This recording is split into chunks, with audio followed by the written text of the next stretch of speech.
after 10 tumultuous years together, 42-year-old Elizabeth Taylor and 49-year-old Richard Burton decided to divorce. Just 6 months after her divorce from Burton, 42-year-old Elizabeth Taylor agreed to appear in the film The Blue Bird, shooting in Russia. During the making of the picture, Elizabeth once again struggled with her health. She suffered nagging back pain and severe intestinal problems. Columnist Liz Smith. You know, one time back in the 70s, I did a story for somebody on her, how many operations and serious illness she had had, and up to that time it was like 31. I think she is a great survivor. In July 1975, following the shoot in Russia, Elizabeth renewed contact with Richard Burton. Just 14 months after divorcing, the couple decided to reconcile, and on October 10, 1975, they married again, this time in Botswana, Africa. I think what brought them back together, Elizabeth was very much in love with Richard, and she wanted that marriage to work. She wanted Richard for the rest of her life, and she decided to give him a second chance. The second chance lasted only 4 months. In January 1976, Burton began seeing model Susie Hunt. Infuriated, 44-year-old Elizabeth Taylor put the divorce wheels in motion. They were truly cataclysmic lovers. They were star-crossed and meant for each other, and fated and ill-fated and everything you could possibly think of. On August 1st, 1976, Taylor and Burton divorced for a second time. Marriage number 6 to husband number 5 was history. But Elizabeth was not without a man for long. Just weeks before her divorce from Burton, Taylor attended a bicentennial ball in Washington, D.C. Her escort was the ruggedly handsome former Secretary of the Navy, 50-year-old John Warner. The Republican senator from Virginia swept Elizabeth off her feet. I think with John Warner, she was again reverting, as we've said, to the safe pair of hands after Burton, who was flamboyant. 44-year-old Elizabeth was captivated by Warner's Southern charm and his powerful political standing. It was fascinating to her. Politics and show business are the same, actually. You know, every politician's a ham. And but she enjoyed that life in Washington, you know, being a wife of a senator and campaigning and one thing and another. And I think for a few years it was very, very fascinating to her. The couple announced their engagement on October 10th, 1976. Warner, U.S. Senator, wealthy, by all accounts not an exciting conversationalist. She sees herself, I think, now as kind of Jackie Kennedy. She thinks, well, he might get elected to the White House. If he does, I too can be Jackie. Elizabeth seemed content, even happy, to be out of the Hollywood limelight. And on December 4th, 1976, Taylor and Warner were married in Virginia. Forever the optimist, Elizabeth declared marriage number 7 would last a lifetime. By September 1977, the couple was immersed in an endless round of fundraising and public events, and Elizabeth was determined she would not be a bit player. She was not your typical politician's wife. She didn't want to go in to Washington during the day and fold bandages for the American Red Cross. She was an actress who had given up acting to be married to the man that she thought, I think, could be the next president of the United States. The world of big politics had its appeal, but Elizabeth's enthusiasm soon began to wane. She got really bored, and she got really bored of the kind of fundraising, glad-handing. She was never the kind of star who enjoyed the autographs, or she gave them. She was a pro, but she never really enjoyed the autographs. Now to have to do it really for money, to raise money for the next campaign for John Warner, to do all that, she was very good at it, but she didn't really enjoy it, and I think she found very soon that she was a kind of White House widow. The Washington widow, now 45, soon found boredom was not her only enemy. Elizabeth's weight ballooned to 180 pounds. She did semi-retire during her marriage to John Warner. She gained a great deal of weight, and you could almost see the dissatisfaction registered in in what had happened to her body. She'd always had problems controlling weight, but at that point she really had become quite heavy. She was stuck at the farm that he owned, while he, who was a workaholic, he wasn't an alcoholic, toiled 18 hours a day, 7 days a week, deserting her, leaving her to her own devices, and her major device at that point was to eat. On February 27, 1978, after months of continued weight gain and problems with alcohol, Elizabeth emerged from relative seclusion to celebrate her 46th birthday. Fashion designer Halston hosted the lavish event at the trendy Studio 54 nightclub in New York. Despite the obvious weight gain, Elizabeth craved the limelight and took roles in television and film. In 1980, Elizabeth shed 40 pounds and landed the starring role in the Broadway production of The Little Foxes. Director Austin Pendleton fondly remembers the first meeting with his leading lady. My first reaction when she walked into the room was that she was just like a terrific kind of gal. You know, she was just so direct. I mean, she was extraordinarily beautiful. But there's something about her beauty that includes you in rather than excluding you, which isn't always true of extraordinarily beautiful people.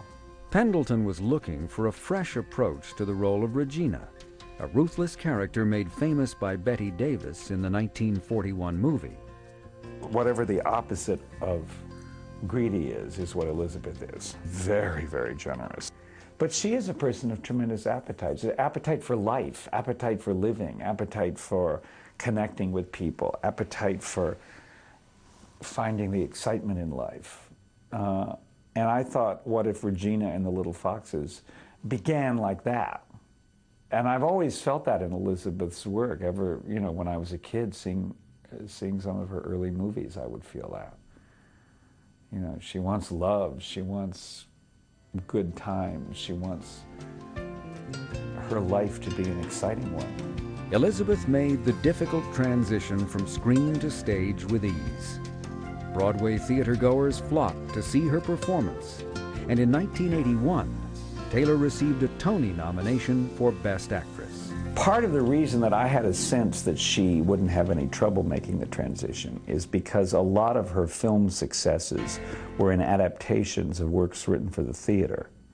I mean, most notably, Who's Afraid of Virginia Woolf, Cat on a Hot Tin Roof, Suddenly Last Summer, where the writing is of that kind that you have long, sustained scenes with a lot of language and long emotional builds and all that kind of stuff. And if you can do that in front of a camera, you can do it on a stage, too. Despite her triumphant return to the public stage, Elizabeth's private life was once more in turmoil. She was very well reviewed, and people seemed so excited to see her, and she seemed excited to be seen by the public. And that seemed to be the beginning of the breakup of the marriage. It was as if she had chosen her career over her marriage, Broadway and Hollywood over Washington. In December 1981, the curtain started to fall on marriage number 7. Taylor and Warner separated. But waiting in the wings was none other than husband number 5, Richard Burton. Burton and Taylor agreed to team up on Broadway in Noel Coward's play Private Lives. As rehearsals began, Taylor's marriage to Senator John Warner ended. The year was 1982, and 50-year-old Elizabeth Taylor was once again a single woman.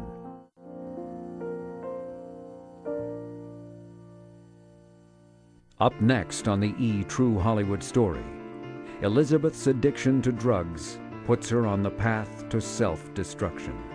She was so highly addicted at that point that her family actually thought she was on her last legs. Still to come, marriage number 8, and it's a shocker. He packed a lunch pail and went off to work on a construction job, you know. He wasn't Mr. Elizabeth Taylor.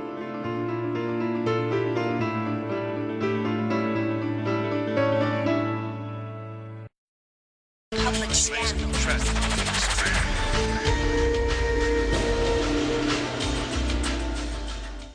In 1982, 7 years after Elizabeth Taylor and Richard Burton's second attempt at marriage failed, the flamboyant couple was reunited, this time on the Broadway stage. The Noel Coward play Private Lives opened on May 8, 1983, but the reviews were lukewarm.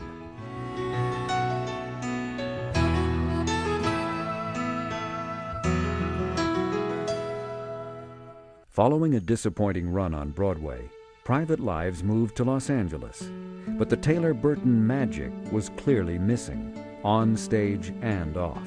In 1983, 51-year-old Elizabeth Taylor announced her engagement to Victor Luna, an influential lawyer from Guadalajara, Mexico. In early November, the play Private Lives finally closed, and Taylor was soon battling a growing dependence on drugs. There's a very grey area that people say, oh yes, she got hooked on drugs. If you say she got hooked on painkillers, you suddenly understand a lot more. She did indeed get into drugs as a way of solving the back and the neck and the chest and the internal problems. Most of her drugs were actually painkillers. She took too many, yeah, but this may well be because the agony of the illness makes you do that. I don't believe she took what are known as recreational drugs or drugs for the kicks. She's a very sensible woman. By December 1983, Elizabeth's addiction to prescription drugs and alcohol took a frightening turn for the worse. She was so highly addicted at that point that her family actually thought she was on her last legs, and they convinced her to check into the Betty Ford Center. The strict regimen at the Betty Ford treatment facility in Rancho Mirage, California, was a cold slap in the face for Taylor. I think at the time for her it was a real awakening, because the first thing they did when she arrived was to put a mop in her hand and said, in this place, you mop your own floor and you clean your own windows. And she said, I don't do windows. But she had to do her own laundry, and they put her in a stripped room with a roommate, and she had to make the bed. She had never done this in her entire life. The news of Taylor's addiction stunned the Hollywood community, but Elizabeth took it all in stride. She adjusted to the rigid routine, and her one-month stay put the Betty Ford Treatment Center on the map. Columnist Liz Smith. Isn't it funny? Recent events seem like ancient history because things go so fast now. It's hard to remember that the reaction to it was so shocked. Now we go, when we learn that someone bent to Betty Ford in particular, you have to remember that everything, it wasn't her style to be too secretive, you know. She's very frank and upfront. What you see is what you get. I suppose she felt if she had the courage to say she was an alcoholic, that we should all have the courage to accept it and treat it respectfully. Oh, I think it was an enormous sort of, scandal at the time, but now it just seems like she did the right thing. In the spring of 1984, following her release from the Betty Ford Center, Elizabeth and fiancé Victor Luna embarked on a whirlwind tour of the Far East. Soon after their return, the love affair cooled, and in July, Taylor called off the engagement. 1 month later, on August 5, 1984, Taylor was relaxing in her Bel Air home when she received some shocking news. 58-year-old Richard Burton was dead from a massive brain hemorrhage. Elizabeth was devastated. On August 30th, 1984, Taylor attended Burton's funeral at the Church of St. Martin's in the Fields in London, England. Less than a year later, in the summer of 1985, one of Taylor's dearest friends was hospitalized. The diagnosis was AIDS. Actor Rock Hudson was dying. Despite the stigma attached to the illness, Taylor visited Hudson often. She went to see Rock Hudson at a time when people were still very wary about even touching people with AIDS. There were all these absurd superstitions, almost with a medieval sensibility, that you couldn't even be in the same room with somebody with AIDS. She went to see him at the hospital over and over again. She didn't care what anybody said. Rock Hudson was not the only one close to Elizabeth fighting the deadly virus. Aileen Getty, the ex-wife of Taylor's son, Christopher Wilding, was diagnosed HIV positive in August 1984. To make sure her former daughter-in-law received the finest care, Aileen was brought into Elizabeth's home. With Taylor's help, Aileen learned to live with her diagnosis. The months that followed forever changed Elizabeth Taylor. She became a tireless crusader in the battle against AIDS. And the most interesting interview I ever had with her was when she talked to me about her former daughter-in-law. Aileen Getty, that she